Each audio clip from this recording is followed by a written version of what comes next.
다 같이 묵도하심으로 수요 예배를 함께 드리겠습니다.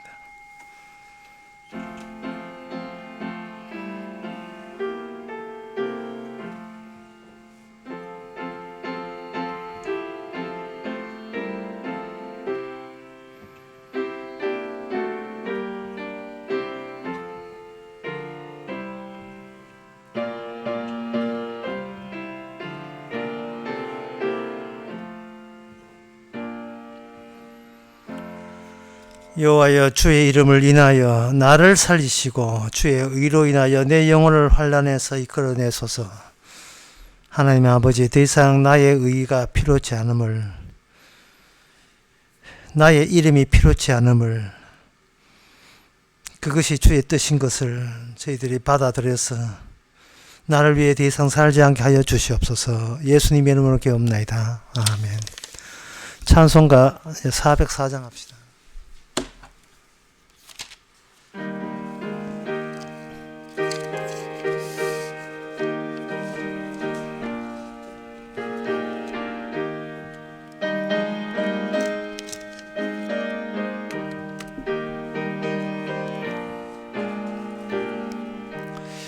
그 크신 하나님의 사랑 말로 다 형용 못하네.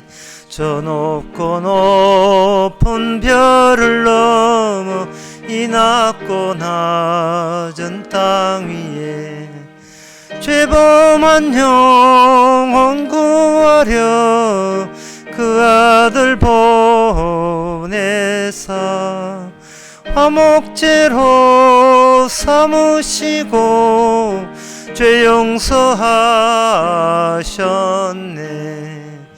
하나님 크신 사랑은 정량다 못하며 영원히 변치 않는 사랑 성도여 찬양하세. 괴로운 시절 지나가고 땅 위에 영화세할 때 주 믿지 않던 영혼들은 큰 소리 외쳐 울어도 주 믿는 성도들에게 큰 사랑 베푸사 우리의 죄 사했으니 그네 잊을까. 하나님 크신 사랑은 정량다 못하며 영원히 변치 않는 사랑 성도여 찬양하세. 하늘을 두루마리 삼고 바다를 먹물 삼아도 한없는 하나님의 사랑 다 기록할 수 없겠네. 하나님의 크신 사랑 그 어찌 닿았을까. 저 하늘 높이 쌓아도 채우지 못하리. 하나님 크신 사랑은 정량다 못하며 영원히 변치 않는 사랑 성도여 찬양하세. 이 시간 한 마음으로 기도합시다. 기도 제목은 원래 우리 것이란 없고 다 원래부터 없는 데서 만든 주의 것이기 때문에 날마다 주님의 것으로 넘기는 것이 중요합니다. 내 생 없고 주의 인생이고 내 것 없고 주의 것이고 내 시간 없고 주의 시간이고, 따라서 내 것 자랑할 거 없고 다 주의 의를 위해서 있는 시간들인 것을 넘길 수 있는, 할마다 매일같이 넘기는 생활을 할 수 있도록 다 같이 기도합시다.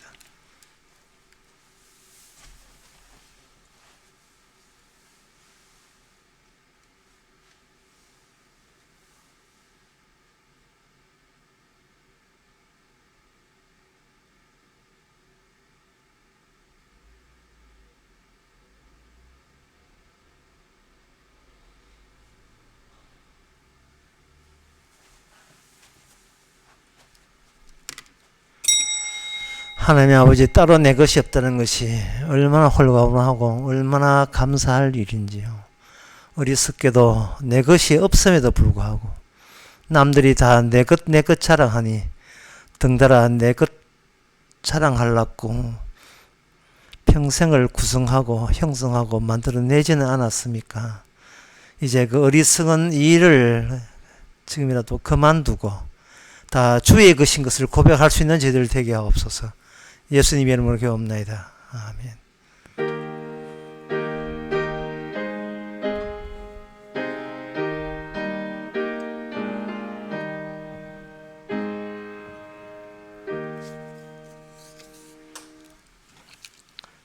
하나님 말씀 보겠습니다.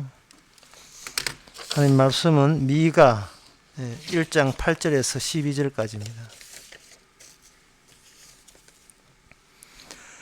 이러므로 내가 예통하며 예곡하고 벌거벗은 몸으로 행하며 들깨같이 예곡하고 타조같이 예통하리니 이는 그 상처는 고칠 수 없고 그것이 유다까지도 이르고 내 백성의 성문 곧 예루살렘에도 미쳤음이니라. 가드에 고하지 말며 도무지 호곡하지 말지어다. 베들레아 브라에서 티끌에 굴지어다. 사빌금이나 너는 벗은 몸에 수치를 무릅쓰고 나갈지어다. 산한 금이는 나오지 못하고 베데셀이 예고하여도 너희는 의지할 곳이 없게 하리라. 마롯 금은이 근심 중에 복을 바라니 이는 재앙임이 여호와께서 말미암아 예루살렘 성문에 임함이다. 아멘. 미가 1장부터 나오는 이야기는 이스라엘이 둘로 남쪽과 북쪽으로 나누어졌습니다. 그 나누어졌다는 것은 원래 하나여야 되는데 나누어졌다는 것은 차차 위쪽부터 망할 징조가 시작되었다는 뜻입니다. 북쪽부터 먼저 망하는데 그 북쪽 나라 사마리아라고 했습니다. 1절 5절에 그 사마리아라는 이 북쪽 나라가 그 망하는 누구한테 망하느냐? 아수르라는 그 대제국에게 망했습니다. 그들이 그렇게 부러워하고 우리도 그 큰 나라처럼 되었으면 좋겠다고 했던 선망의 제국한테 도로 그들은 먹히고 만 겁니다. 그 다음 차례가 뭐냐면 오늘 본문에 나오는 유다 나라가 이제 망하게 되어 있습니다. 이 망하게 되어 있는데 우리가 보기에는 북쪽 나라 망하고 남쪽 나라 망한다. 세상적인 역사에서 볼 때는 그냥 나라 하나가 망한 걸로 그렇게 되어 있습니다. 그런데 8절에 보면 그게 아닙니다.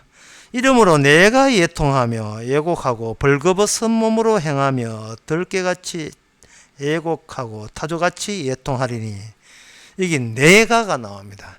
이건 내가는 것은 바로 미가 선지자를 두고 이야기합니다. 미가 선지자가 그냥 말만 하면 되지 왜 자기는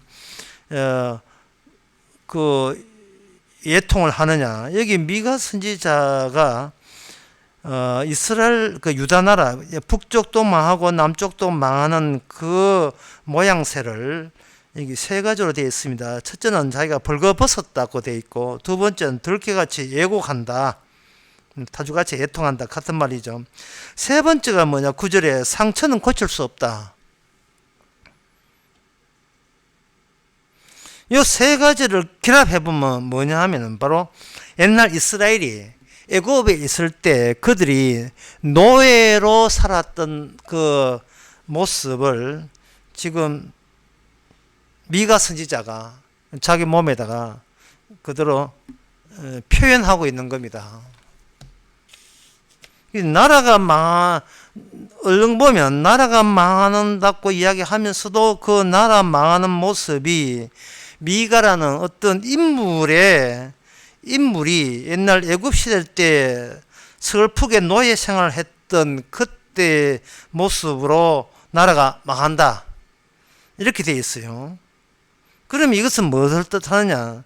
이거는 나라만 없어지는 것이 아니고 나라가 없어지면서 미가라는 선지자에게 그 애통과 고통이 거기 다 흡수가 되고 거기에 다 이거 응집이 된다. 예. 그 말은 세상 나라는 그냥 나라만 망하면 되지만 이스라엘 나라는요, 망하면서도 그것이 뭐로 바뀌냐 하면 어떤 인격체로 이게 인물로 바뀌게 돼 있어요. 나라가 망하느냐 아니면 하나님의 신이 임한 사람이 망하느냐, 어느 것이 더 근원적이고 더 원형이냐를 보는 거예요. 여러분들이 요거는 굉장히 어렵지 않아요. 당신이 세운 교회 망하는 것이 애통스럽습니까? 아니면 예수님이라는 인물이 십자가 죽은 것이 가슴 아픕니까? 이 질문하고 똑같은 거예요. 조직체가 함몰한 게, 그게 가슴 아픕니까? 대한민국이 망하는 것이 가슴 아픕니까? 아니면 예수님이 십자가 돌아가신 것이 가슴 아픕니까? 똑같은 질문을 할 수 있는 겁니다. 광주의 아파트 39층 외벽 무너지는 게 아깝습니까? 그게 애통합니까? 아니면 예수님이 죽으신 거, 죄 없이 죽으신 것이 그게 더 가슴 아프십니까? 그걸 묻는 거예요.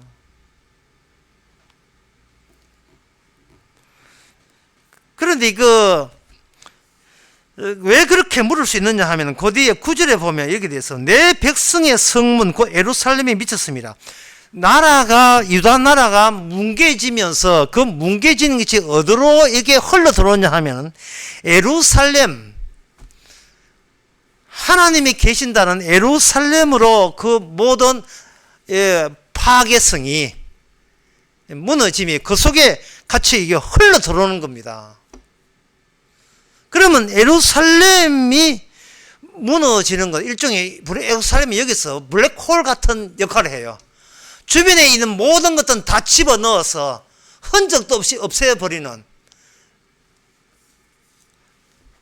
그러한 물리적 개념, 블랙홀이에요. 모든 걸 삼켜서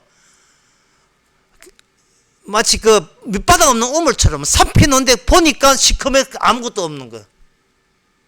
그 안에 들어가면 모든 것이 다 와해되어 버리는 거예요.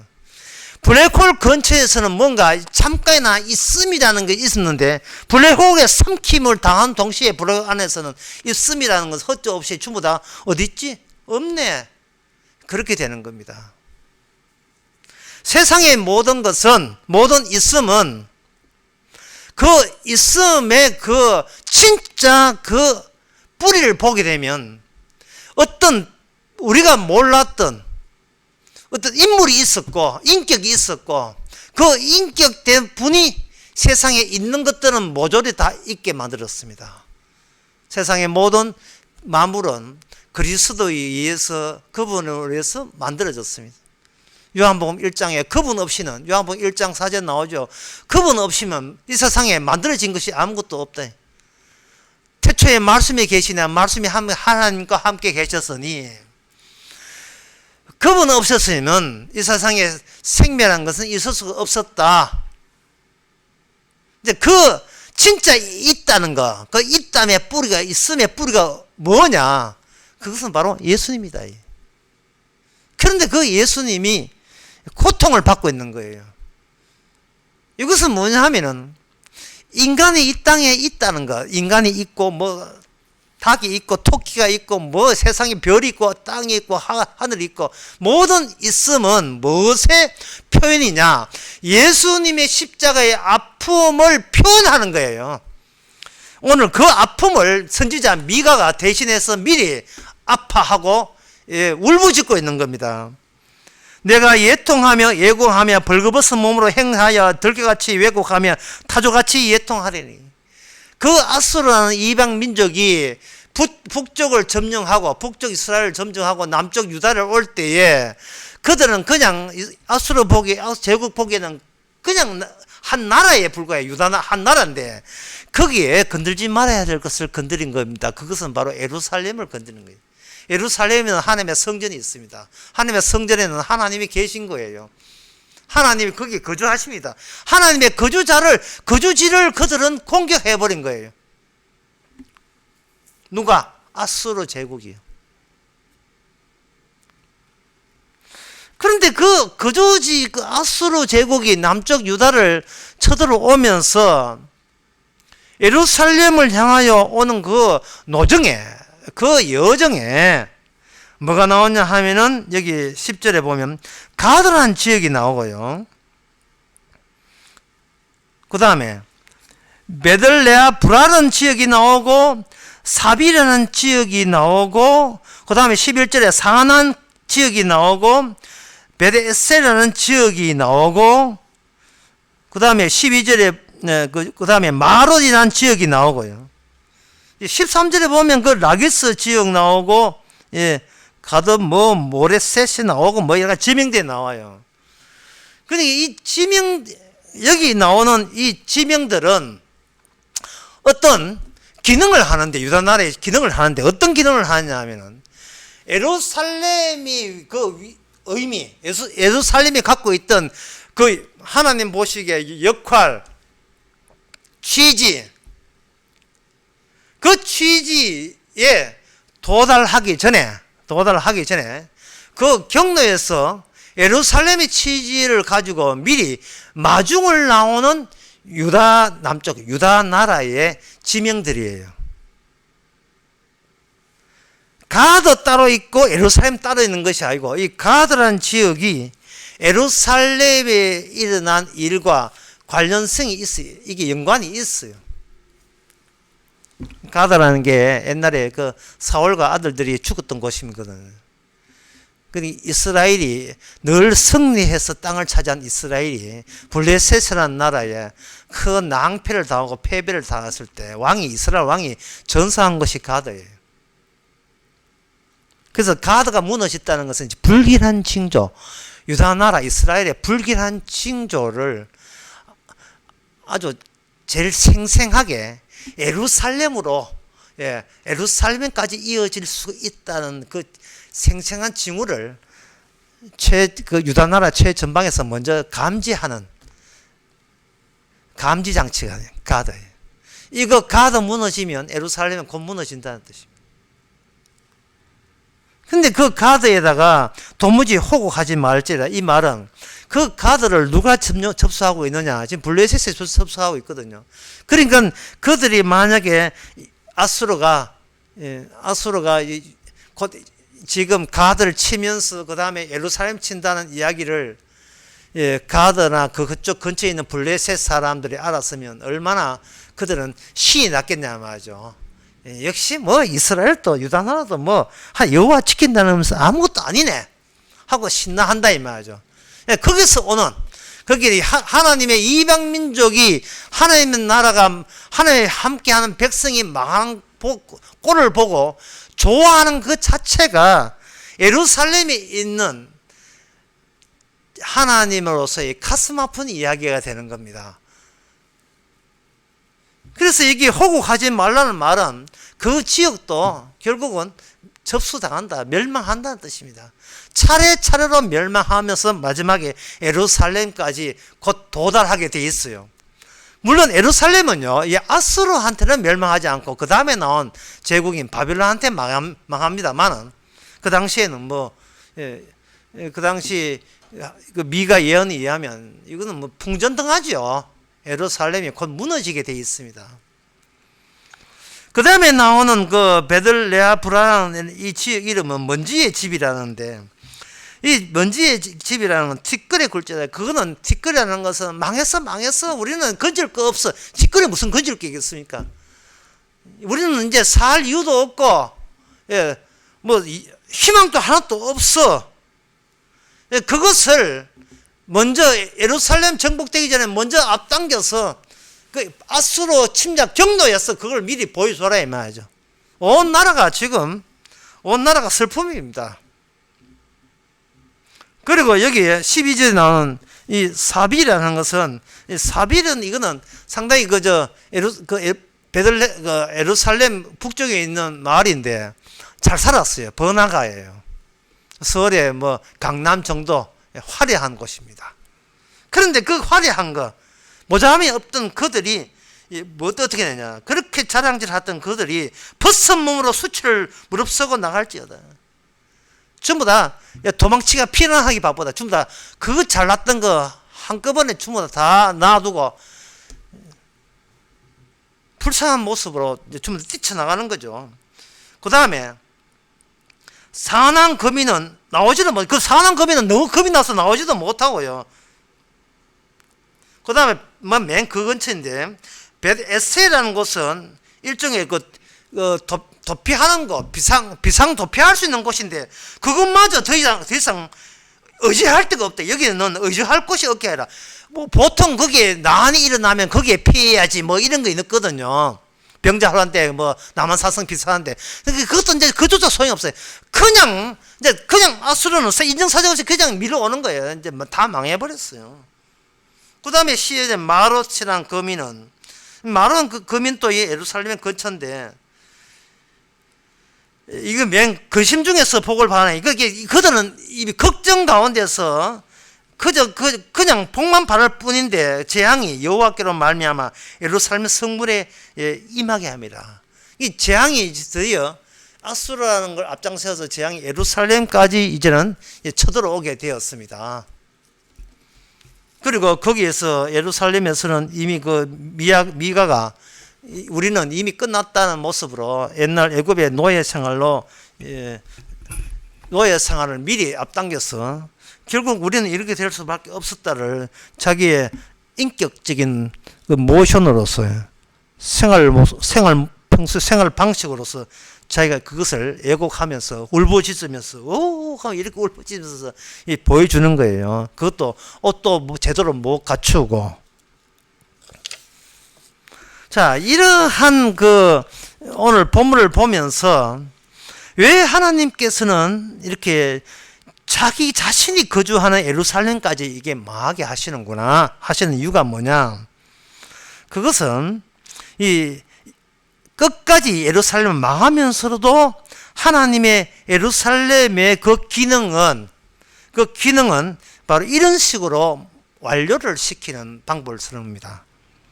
예를 들면 예루살렘의 블랙홀이에요. 그래 블랙홀이란 말은 모든 고물들은 다 끌어모아요. 고물들을 끌어모아가지고 옛집 다오 새집 죽게 하는 어떤 교체 기능이 일어나는 하늘나라의 행정실, 물론 행정실장도 있긴 하늘나라의 행정실 또는 하늘나라의 사무처, 그 역할을 예루살렘이 하는 거예요. 하나님의 뜻에 의해서 죽음에 처한 죽음에 처한 자들은 그것은 예루살렘으로 결집시켜요. 예루살렘은 블랙홀이니까 기존에 살고자 하는 것들은 거기다 다 집어넣어서 거기에서 없애버립니다. 없애버리고 그 예루살렘의 망함으로 말미암아 그 새로운 예루살렘, 진짜 하나님의 생명이 넘쳐르는 천국 같은 천국의 나라가 예루살렘이 무너지고 새롭게 만들어지는 그 과정이었어요. 그러니까 지금 이스라엘 사람들은 그 당시 입장에서는 아수르 제국이 인정사정 없이 막 칼날로 모든 인간 지척들 전부 다 가진 재산들 다 목사하니까 이스라엘 입장에서는 망했다고 하는데 원래 이스라엘은 망해야 돼요.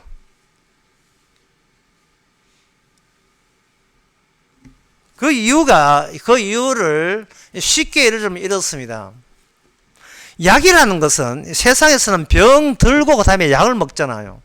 하늘나라의 약이라는 것은 약이 뭔지, 약의 효능이 뭔지를 보여주기 위해서 병이 나중에 나야 돼요.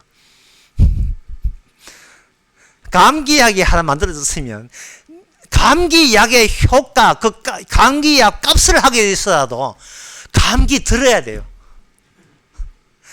이게 셀로판지에다가 그냥 하나님께서 그림을 그려놓고 이 셀로판지에 있는 이 그림, 선으로 된 이 그림, 셀로판지는 투명하잖아요. 이 선에 맞는 사람을 이렇게 일부러 골라 끄집어내는 방식을 사용하는 겁니다. 예루살렘은 하나님의 계시다. 하나님의 일이 일어나는 것이 예루살렘이에요. 그게 하나님의 성전에 계시니까. 하나님의 일은 뭐냐 하면은 하나님이 스스로 죽고 죽은 데서 사흘 만에 살아나는 그것이 하나님의 일관된 연속적인 하나님의 일이 되는 겁니다. 그 일에 지금 이스라엘이 말려든 거예요. 아래층에서는 죽음이 들어가고 위층에서는 생명이 나오는 겁니다. 인푸트 죽음, 아웃푸트 생명 되는 거예요. 밑으로 들어가서 생명은 나오는 거예요. 그런데 밑으로 들어갈 때 그냥 죽으면 안 돼요. 그들은 어디에 죽어야 되는가? 예루살렘의 취지를 살리는 취지, 예루살렘의 의미를 망함으로써 새롭게 아는 방식으로 그들은 자기 죽음을 맞이해야 돼요.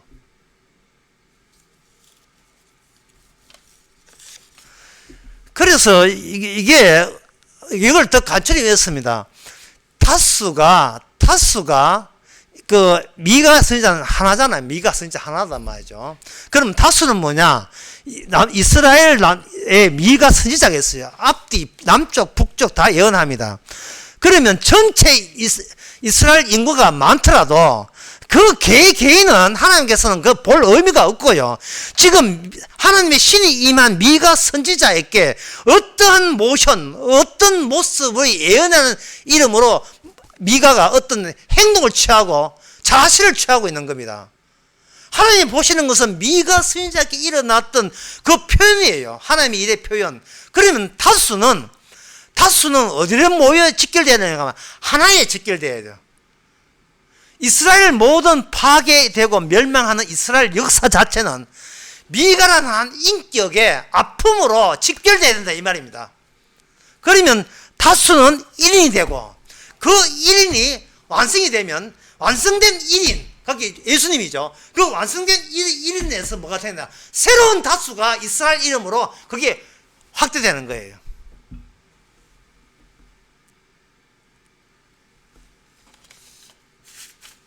그 확대되게 되면 어떤 형상이냐 하면 제가 한번 상상을 해봤어요.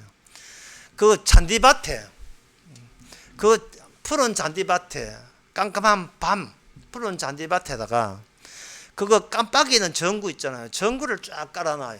전구를 쫙 깔아놓고 위에서 그 전선에 연결해가지고 위에 스위치를 올려버리면 그 잔디밭에, 깜깜한 잔디밭에 반짝이는 전구들이 서로 연결돼서 있는 거예요. 하나의 점으로서. 그거는 밤에만 보여요. 밤에만. 그래서 하나님께서는 이스라엘을 밤으로 만듭니다. 밤. 깜깜한 밤으로 만들어요.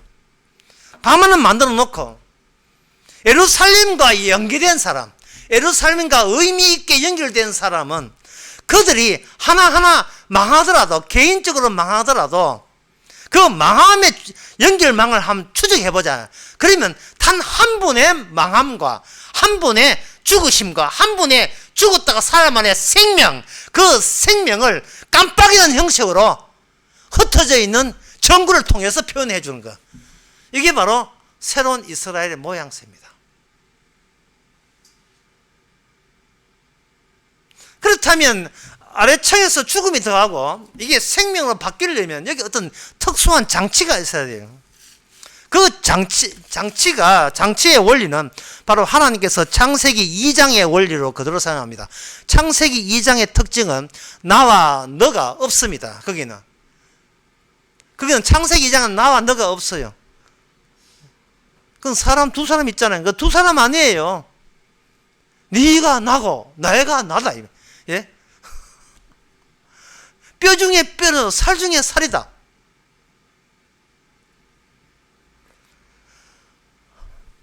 두 육체가 하나가 되는 거예요. 너 나가 성립이 안 되었습니다. 거기에 너 나는 없어요. 너 나는 어디에 있느냐 하면 창세기 3장에 넘어가게 되면 저 여자가 먼저 따먹었습니다 하고 그 아담의 자에서 타자가 발생돼요. 남이라는 게 발생된다. 남이 발생된다. 수요일 같이 오셨습니까? 아니면 혼자 왔어요? 이게 같이 왔습니까? 혼자 왔습니다. 이 말이 이미 그거는 하나가 아니에요. 예, 내 오면 같이 온 겁니다. 이래 되는 거예요. 여기 창세기 2장이에요. 나는 왔는데 제 사는 안 왔습니다. 이거는 창세기 3장입니다. 그러니까 창세기 이 세상의 입장에서는 이게 말이 안 되죠. 너는 너고 나는 나거든요. 이걸 다른 말로 하면 나는 살아있고 내 살아있는 방식과 같으면 너도 살아있는 것이다 하는 거예요. 주님께서는 어떻게 하냐 하면은 그 다수를 죽이기 위해서 모두 다 죽인 자로 만들어버려요. 나는 나고 너는 너다 해서 뭘 보태느냐 하면 나도 죽었고 너도 죽었다. 죽음을 지다 집어넣는다고요.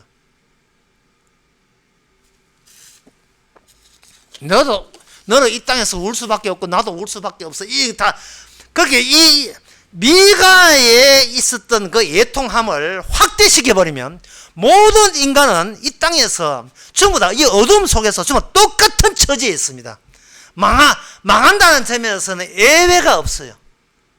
사람들이 사람들 앞에 경쟁하는 것은 나는 나고 너는 너라고 따로 구분되기 때문에 경쟁과 비교가 성립되는 거예요. 그러나 이스라엘은요, 그걸 허용하지 않습니다. 이스라엘은 전구 하나하나가 중요한 게 아니고 전구 하나하나의 그 불빛이 어디서 그 원초적인 한 분에서 나왔다는 것을 보여주는 것이 그게 이스라엘이고 그것을 구약에서는 그게 예루살렘이다 이 말이죠. 예루살렘. 근데 지금 예루살렘이 파괴되잖아요. 멸망하잖아요.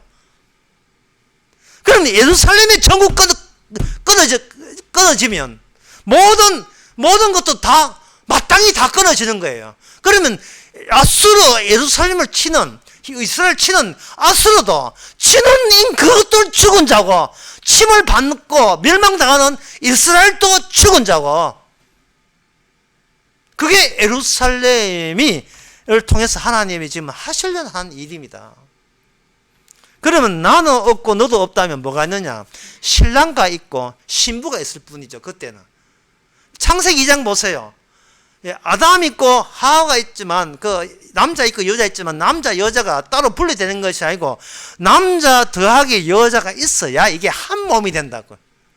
예수님은 신랑이고 성도는 신부. 그걸 목표로 하는 거예요. 지금 새로운 예루살렘은 네 따로 내 따로가 아니라 따로가 될 수 없는 거예요. 전부 다 예수님이 하나의 인물 속에 지체로서 인물 속의 신부로서 다 포함이 되는 그런 상황으로 해야 이게 생명의 아웃푸트가 되는 겁니다. 생명 자체가 생산이 돼요. 왜? 창세기 2장이니까요. 창세기 2장에서는 선악과도 살아있고 생명나무도 살아있습니다. 근데 창세기 3장에 보면 선악과하고 생명나무가 분리돼서 생명나무는 이미 따먹어서 인간 속에 있고 나머지는 생명은 따로 근처도 못 오도록 만들어버렸죠. 창세기 2장에서는 바로 선악과 따먹었다는 그 죄에 대한 책임도 충분하게 하나님께서는 얻어냈고, 왜? 예수님이 돌아가셨으니까. 창세기 2장에서. 창세기 2장에서 주님께서 신랑이 신부의 그 선악과 따먹은 죄를 충분히 담당을 했기 때문에 선악과의 취지도 정령 죽으리라 취지도 완료를 했고 그거 마무리해 줬고 그 다음에 생명나무도 마무리 짓는 거예요. 왜? 먹을 수 있으니 생명나무를 따먹으라 했으니까요.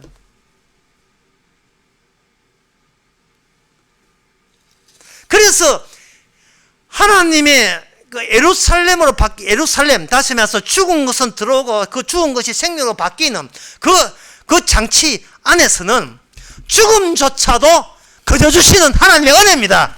죽음조차도. 내가 죽는 것도 하나님의 은혜예요. 그 세계에서는 하나님의 준비한 하나님의 인격과 예수님과 인격과 통하는 그 죽음에서는 죽음조차도 복인 줄 알아라 이것들아 이래. 예수 믿고 죽는 것이 복 있는 자예요. 복이란 말은 거저 줬다 이 말이죠. 초대장 거저 받은 거예요. 초대장. 예수 믿었습니까? 그러면 이제는 죽어도 괜찮은 거예요. 왜? 죽음조차도 그저 주는 은혜니까요. 뭐 그때까지는 고생을 좀 해야 되겠습니다만 그냥 때가 되면 또 주께서 부르실 거예요. 세상이 그 죽음조차도 은혜가 된다는 사실을 기존의 다수의 죽음 안에서는 그걸 발견하지 못했습니다. 왜? 자기가 자기 걸 지켜야 되기 때문에요. 그래서 마태복음 그 8장 22절에 이런 말씀이 있습니다.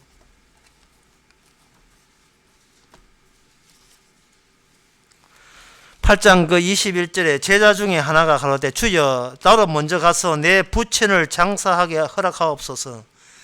예수께서 가라사대 죽은 자들로 너희 죽은 자를 장사하게 하고 너는 나를 쫓아라.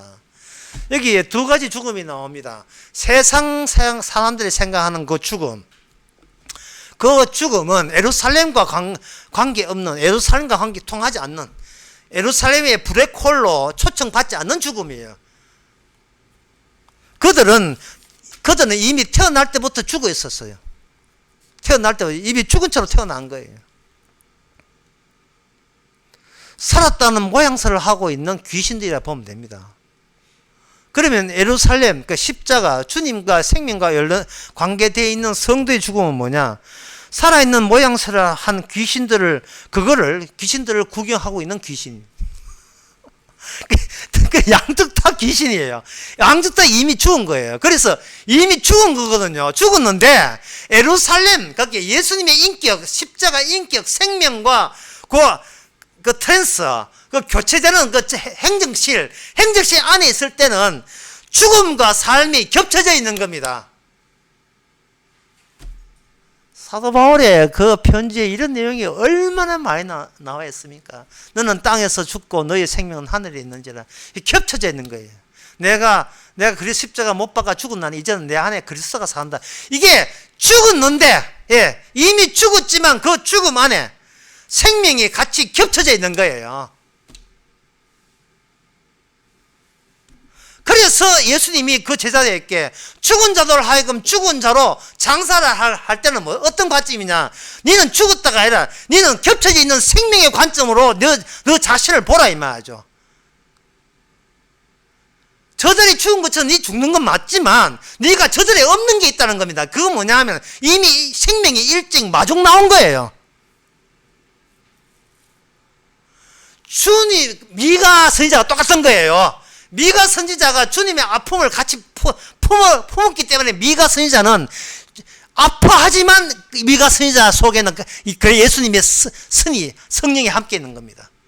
베드로전서 1장 11절의 말씀처럼 선지자 속에 그리스도의 성령이 함께 있는 거예요.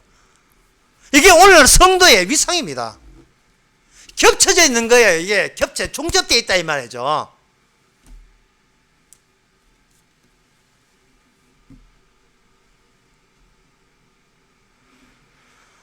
그래서 그 하나님의 그 십자가 또는 예루살렘이라 하는 것은 오늘 본문에서 결국은 이 세상의 죽음에 쫓겨서 진짜 백성들이 어디로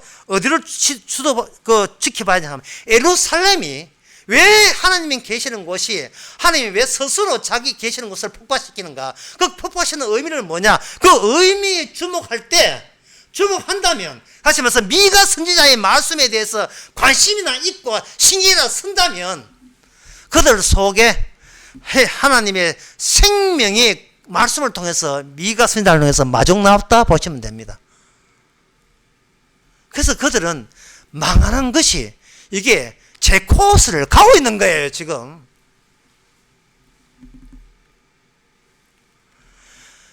각자 나는 나밖에 없다 할 때는 개인적 죽음만 생각했습니다.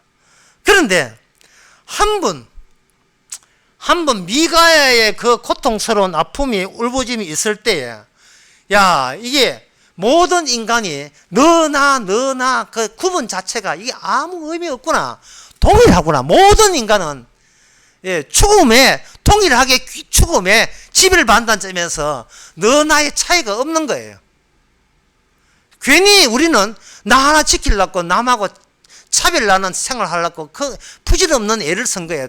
인간이 죽는다는 점에서는 다 같이 다 똑같은 겁니다.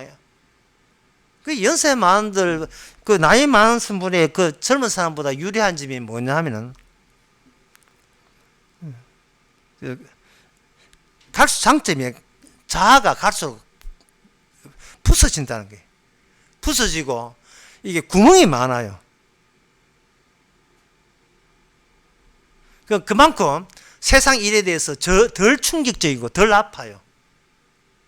젊은 사람은 조금만 자기 떳떳 안 되나 막 울고 짖고 난리하고 막 굴잖아요. 예?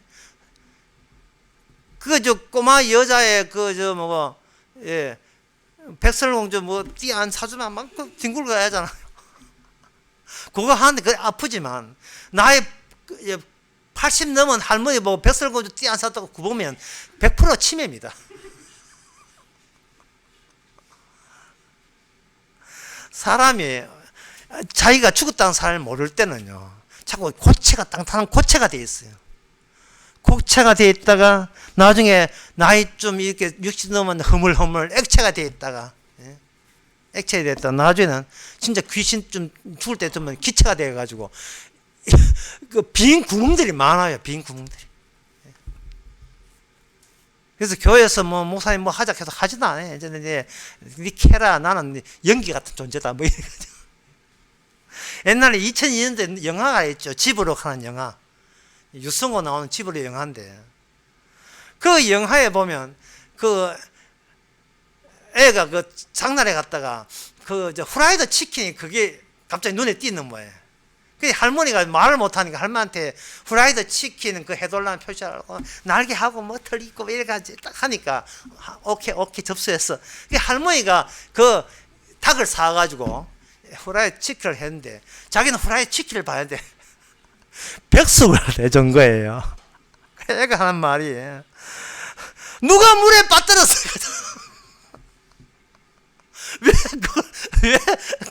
물에 빠뜨려가지고 후라이드 바삭바삭한 후라이드 치킨을 해달라 하는데 백숙을 만들어 놨단 말이야. 할머니는 백숙 해놓으면 그건 그게 신경도 안 써요. 왜? 기체니까. 거의 귀신 됐으니까.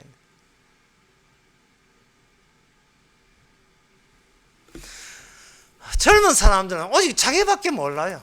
예, 자기밖에 몰라요. 부모 보기에 아무렇지도 않은데 자식들은 굉장히 심각한 거예요.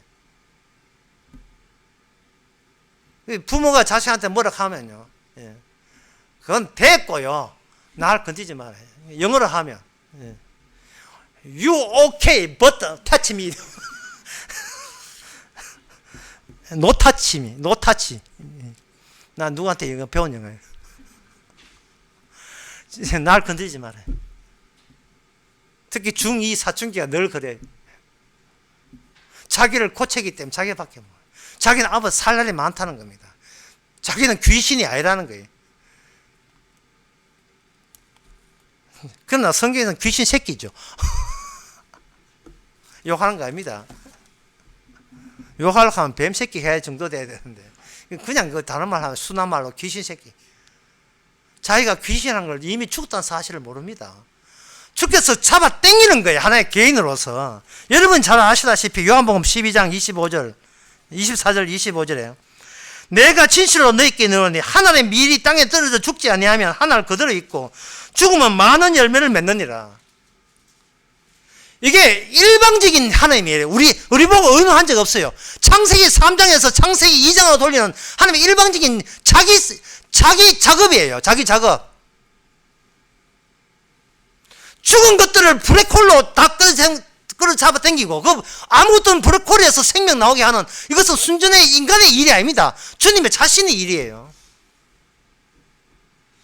자, 25. 자기 생명을 사랑한 자는 잃어버릴 것이고, 이 세상에서 자기 생명을 미워한 자는 영생하도록 보존하리라. 이걸 한창 젊은 20대 그 자식한테 이야기하면 이게 알아듣겠습니까? 예. You okay, but no touch me. 이거 이러고 있다 이 말이죠. 이 영어가 되느냐? 이게 영어 말이 안 되죠. 안 되지만 그냥 잘 알아서 색이 들었어요. 예. 젊은 사람들은요, 밥 먹고 잠자고 친구 만나는 게 이게 당연한 줄 알아요. 절대로 이게 당연하지 않습니다. 아수르의 제국의 군대 앞에서 밥 먹고 잠 잘 자고 친구 만나는 게 이게 당연한 게 아니에요. 지금 벌거벗에 도망쳐야 돼요. 울어야 돼요. 책 가운데 아무것도 건질 없이 도망치기 바빠야 돼요. 그 모습을 오늘 미가 1장 8절에서 12절 나오는 거예요. 그렇게 평온하게 살았고 하나님이 지켜주셨으니까 이렇게 행복해서 하나님이 고마워요 하다가 왕창 쳐들어온 거예요. 이민군들이 북한군들이. 뭐 북한군 쳐들어올 수도 없죠. 저것들 바빠도 바쁜데 뭐 쳐들어오겠어요. 파괴되는 지형과 그리고 그 파괴의 목적은 예루살렘 지형을 통해서 오늘 본문 이야기하는 겁니다. 이걸 하나의 개인으로 집어넣으면 출생에서 파멸로 죽음이 아니에요. 파멸이에요. 죄값이라니까요. 이게 세상적인 죽음은요 죄값이에요. 그런데 사람들은 왜 죽는지를 모르는 거예요. 하나님께서 이 노예 생활을 이렇게 하게 하신 것은 옛날에 그들이 애굽에서 노예됐다가 지금 이 미가가 이야기하는 약속의 땅까지 오게 됐잖아요. 이번에 여호수아 할 때 우리가 봤겠지만 여호수아 24장 32절 제일 마지막 대목에 이런 대목이 있습니다. 아론의 아들 엘르아살도 죽으면 그 다음에 참 32절에 24장 32절에 이스라엘 자손이 애굽에서 이끌어낸 요셉의 뼈를 세겜에 장사했으니 이곳은 야곱이 세겜의 아들 함물의 자손에서 금 100개를 주고 산 땅이라 이래 있어요. 세겜에. 그런데 창세기 50장 25절 26절에 보게 되면 요셉이 이제 죽어가면서 하는 말, 요셉이 또 이스라엘 자손에게 명사시켜 이르기를 하나님이 정녕 너희를 원고하시니 너희는 여기서 내 해골을 메고 올라가겠다 하라 하였더라. 지금 이거 제가 무슨 이야기 하냐 하면은 창세기에서 요셉이라는 개인이 하나의 인물이에요. 다수가 아니고 하나의 인물이다 이 말이죠. 지금 오늘 본문도 그래요. 지금 이스라엘이 망하고 있는데 그걸 미가라는 한 인물이에요. 다수의 이스라엘 망하는 의미가 미가 선지자의 변신된 자기의 모습, 생활 모습, 갑자기 옷을 벗고 울부짖는 그 이상한 조짐, 그 하나의 인물에게 일어난 그 변화가 예루살렘의 지형과 관련성이 있다는 겁니다. 그 미가의 모습은 마치 지금 노예 생활하고 있는 그 노예로 다시 되돌아간 모습을 하고 있거든요. 근데 창세기에 나오는 이 요셉도 마찬가지예요. 요셉이 지금 출애굽 이전이기 때문에 그냥 애굽에 살고 있어요. 애굽에 사는데 요셉이 하나님의 계시를 받아가지고 지금 우리가 비록 애굽에 살고 있지만 남은 땅이 외인이지만 이방인이지만 내 뼈를 그냥 여기 두지 말고 데려가라. 그러면 우리 이스라엘의 운명은 내 뼈가 앞장서서 선도할 것이다. 뼈가 내비게이션이에요. 뼈가 이끄는 대로 가기 다수는 한 사람의 이끌림을 받아서 이끌림을 당해서 드디어 여호수아의 땅을 정복했을 때 여호수아 24장 32절에 아버지 야곱이 돈 주고 미리 사놓은 그 장지에 자기의 요셉의 뼈가 세겜에 묻히게 되는 겁니다. 그러면 이스라엘 역사는 뭐냐? 하나님께서 다수 창세기 3장 이후에 다들 자기밖에 모르는 개인주의밖에 모르는 이 다수를 주님께서는 다시 창세기 2장에 오직 주님에게만 종속된 주님의 그 의와 거룩을 반짝거리는 그 꼬마 전구의 불빛으로 관계망을 형성하는 어두운 밤에 반짝거리는 서로가 주인공이 아닌 주인만 주인공이 되는 그 이스라엘로 주께서 하시는 일을 이스라엘 역사를 통해서 보여주시는 겁니다. 세상의 사람들은 예루살렘에서 망한다는 의미도 모르고 더 나아가서 예수님이 이 땅에 와서 하늘의 미랄이 되어서 죽고 열매를 맺는다는 말이. 한 명이 죽어서 다수의 열매가 되는 거예요. 그래서 이스라엘은 자체가 열매예요. 본인이 사라진 열매예요. 본인은 이미 죽은 자예요. 죽은 자인데 생명에 종속되는 열매로서, 생명의 열매로서 우리 성도는 이 땅에 중첩되어 있습니다. 우리의 육은 죽어야 되죠. 아니, 그 죽어야 되는 게 아니고 생명 입장에서 벌써 죽은 귀신이에요. 빼꼼히 관 열고 니는 교사해라 해가지고 입이 심심하게 많아. 지금 교사는 하다 갔나. 니는 서야 놓고 복귀해라. 뭐 심심하니까 관은 열었지. 잠시 그게 크루즈 여행한 거예요. 정박이 항구에 배는 세워놨지. 배 떠날 시간은 남아있거든요. 그러면 홍콩에 했으면 홍콩 구경 한 10시간 하고 다시 배에 귀가해가지고 이제 붕 하고 떠나야 되는 겁니다. 떠날 때 뭐 우우 하고 울부짖 떠나든지 그럼 관계없어요. 빼꼼히 관 열고 쭉 하면서 코로나 음성이지만 걸리고 오너라 뭐 이런 식으로 음성 반응 검사 받고 오너라. 그냥 이 땅은 그냥 귀신이지만 귀신이 아니고 결국은 우리는 이미 생명체, 주님의 생명책을 증거하는 정인으로서 이 땅의 삶은 허락했다는 것을 감사하시기 바랍니다. 기도하겠습니다. 하나님의 아버지, 말씀을 보면서 우리의 어느 위치인지를 깨닫게 하옵소서. 주께서 우리를 어떤 사람으로 일시키는지를 발견하게 해주시고 이 세상 어두움에 구애받지 않고 오직 생명에만 구애받고 증거하는 저희들 되게 하옵소서. 예수님의 이름으로 기도합나이다. 아멘. 찬송가 510장 합시다.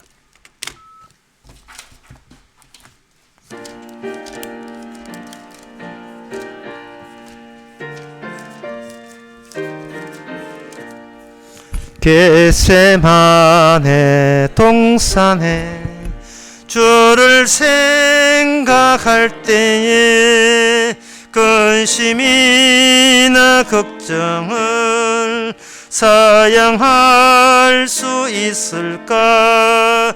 나를 항상 버리고 주를 따라가겠네. 빌라도의 떨했음 주를 생각할 때에 수치됨과 아픈 것 못 견딜 수 있을까? 길이 참고 묵묵히 주를 따라가겠네. 갈보리산 올라간 주를 생각할 때에 나의 받는 괴로움을 비교할 수 없으리. 십자가를 짐으로 주를 따라가겠네. 무덤에서 부활한 주를 생각할 때에 환난이나 죽음도 두려울 것 없으리. 성전가를 부르며 주를 따라가겠네. 기도합시다. 지금은 우리 주 예수 그리스도 은혜와 하나님의 거짓 사랑과 성령의 충만하심이 감히 십자가 하는 일에 말려들은 것을 복이라 여기고 죽는 것도 자체도 은혜인 것을 깨닫는 모든 성도에게 주의 이름으로 축원하나이다.